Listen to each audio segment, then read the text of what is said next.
Bismillahirrahmanirrahim. Assalamualaikum warahmatullahi wabarakatuh. Waalaikumsalam warahmatullahi wabarakatuh. Selamat siang anak-anak.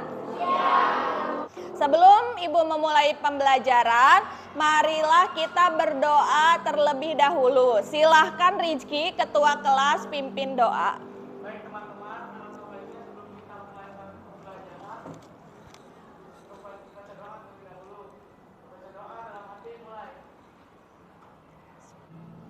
Hari ini, apakah semuanya hadir? Siapa yang tidak hadir? Dahlia. Kenapa ya Dahlia? Sakit. Baiklah, kita doakan semoga Dahlia cepat sembuh. Dan jika esok hari tidak sekolah juga, alangkah baiknya kalian untuk menjenguknya ya. Ibu ingin mengingatkan kembali pada pertemuan sebelumnya kita sudah membahas mengenai apa? Ya, teks anekdot berkaitan dengan strukturnya. Struktur teks anekdot. Ada yang masih ingat struktur teks anekdot? Iya, Eva, silakan.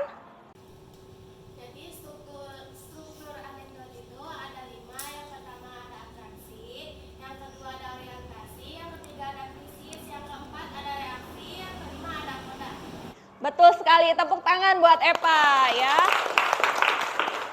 Tentunya struktur teks anekdot ini menjadi acuan untuk pembelajaran kali ini ya, yaitu berkaitan dengan menulis teks anekdot ya. Jadi kalau kita ingin menulis teks anekdot tentunya kita butuh pengetahuan mengenai strukturnya seperti apa ya. Sebelum memasuki materi, Ibu ingin menyampaikan kompetensi dasar pada pertemuan hari ini, yaitu menciptakan kembali teks anekdot dengan memperhatikan struktur dan kebahasaan baik lisan maupun tulisan. Nah, lalu untuk indikator pencapaian kompetensinya bisa dilihat menulis teks anekdot dengan memerhatikan struktur dan unsur kebahasaan. Tujuan pembelajarannya, kalian diharapkan mampu menulis teks anekdot dengan memperhatikan struktur dan kebahasaannya. Untuk manfaat pembelajarannya, yang pertama, teks anekdot ini dapat dijadikan media untuk menyampaikan kritik terhadap permasalahan dalam berbagai bidang kehidupan. Selanjutnya, manfaatnya mengembangkan keterampilan menulis kalian, terutama menulis teks anekdot. Pola penyajian teks anekdot ya itu ada menggunakan pola dialog dan juga narasi ya. Tentunya kalian tahu ya pola dialog seperti apa, narasi seperti apa karena sudah dibahas di pertemuan sebelumnya. Di sini langkah-langkah menulisnya, pertama kita harus menentukan tema terlebih dahulu ya. Kalau kita ingin menulis teks anekdot, setelah menentukan tema, langkah kedua apa? Iya, harus ditentukan masalah yang dikritiknya apa. Lalu yang ketiga, betul, menentukan unsur humor atau kelucuan. Yang keempat, menentukan betul, menentukan tokoh. Dan yang kelima, menentukan struktur teks anekdot. Yang terakhir, menyusun teks anekdot sesuai struktur dan kaidah. Betul. Nah, untuk langkah nomor 1 sampai 5 bisa dikatakan sebagai pembuatan kerangka teks anekdot. Berikut ini Ibu tampilkan video stand up komedi ya yang dapat menginspirasi kalian dalam membuat teks anekdot ya. Ada ide-ide yang akan kalian dapatkan ya setelah menonton ini.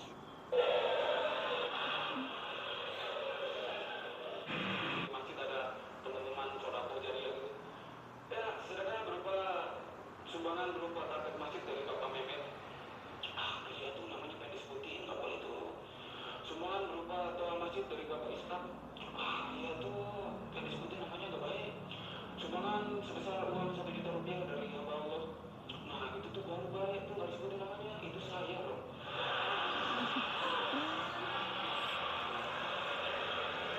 Tadi saya lihat dan saya dengar ada beberapa respon ya berupa tertawa dari kalian. Berarti kalian sudah menyimak dengan baik mana saja unsur humor dan unsur kritikan yang ada di dalam video ini. Temuan pertama untuk sekarang kalian membuat kerangkanya terlebih dahulu. Lalu pertemuan kedua menyusun kerangka teks anekdot menjadi teks anekdot yang utuh. Temuan ketiga membuat template teks anekdot menggunakan aplikasi Canva dan mempublikasikannya di media sosial Instagram. Kalian bisa lihat ya, jadi saya sudah membuat ini teks yang terinspirasi dari video stand up komedi yang sudah ditampilkan ya tadi. Nah, ini kerangkanya ya, temanya berkaitan dengan keagamaan. Kritiknya yaitu sikap ria ketika bersodakoh. Humor kelucuannya, sodakoh atas nama hamba Allah tetapi akhirnya mengakui bahwa hamba Allah tersebut adalah dirinya sendiri. Tokohnya, saya membuat tokohnya ada 3. Ada jamaah yaitu bernama Pak Mamat, Pak Joko, dan DKM Masjid Al Hidayah. Ini untuk kelompok 1, kelompok 2.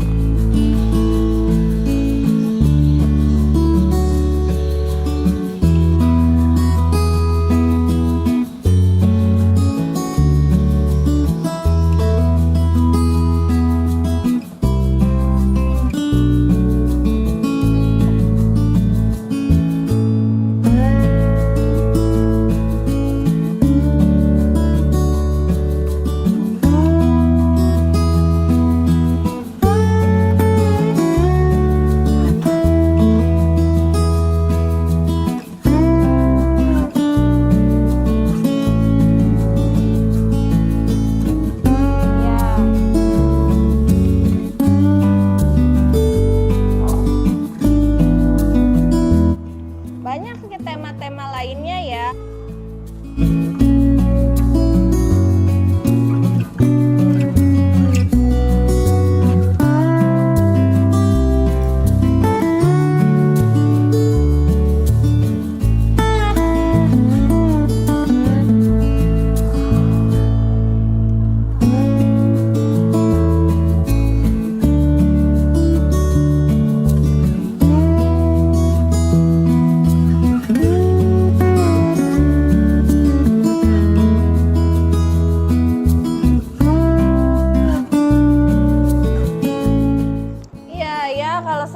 Perkembangannya ya, setiap kelompok sudah mulai menentukan tema.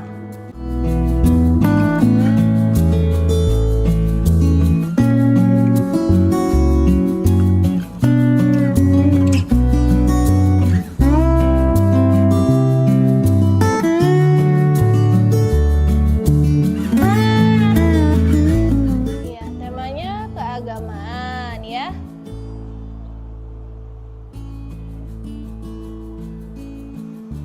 Berkaitan dengan sodako.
ini udah selesai ya?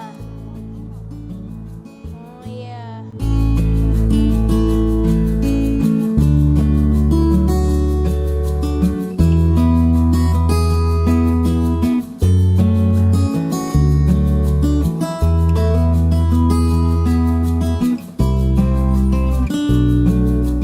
Ya, coba Ibu lihat. Oh iya ya.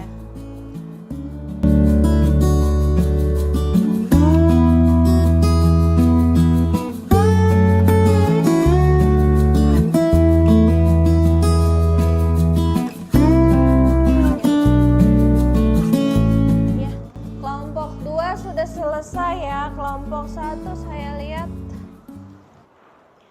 Ya, tadi Ibu sudah berkeliling ya.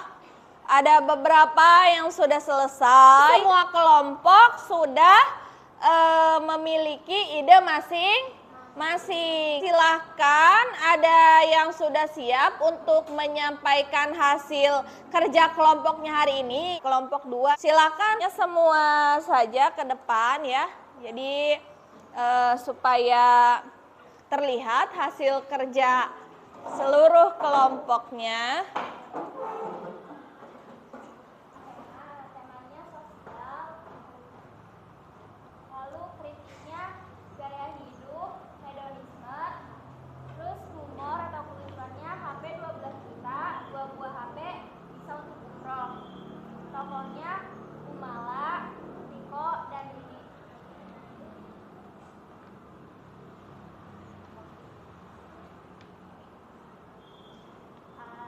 Struktur abstraksinya adalah pada suatu hari di rumah Gumala. Orientasi, Riko berkunjung ke rumah Gumala untuk menemui anaknya Gumala yang bernama Rini. Krisis, Riko meminjam uang ke Rini untuk makan karena uangnya habis untuk membeli HP. Reaksi, Rini menyuruh Riko mencari gambar makanan di HP 12 jutanya. Lalu Rini berkata, "Selamat makan." Ada yang ingin menanggapi? Silahkan. Kelompok 1, Eva tadi letak humornya di mana? Kamu menyimak? Ya. Yang pas beli HP 12 juta itu. Ya, beli HP 12 juta, tapi dia tidak punya uang untuk apa? Untuk makan ya, lalu minjam ke temannya dan kata temannya disuruh mencari gambar makanan di HP, terus dan temannya mengatakan selamat makan. Ya, memang ini kritiknya terhadap gaya hidup hedonisme ya, gaya hidup bermewah-mewah tetapi tidak disesuaikan dengan kemampuan. Nah, demikian pertemuan hari ini ya. Ibu harap kalian tetap semangat dan kalian coba sambil memilah-milah kata-kata untuk disusun dalam teks anekdot yang utuh nantinya di pertemuan kedua ya. Nah, sebelum Ibu akhiri ya, langkah baiknya kita tutup dengan doa ya. Silahkan Rizky ketua kelas pimpin doa penutup.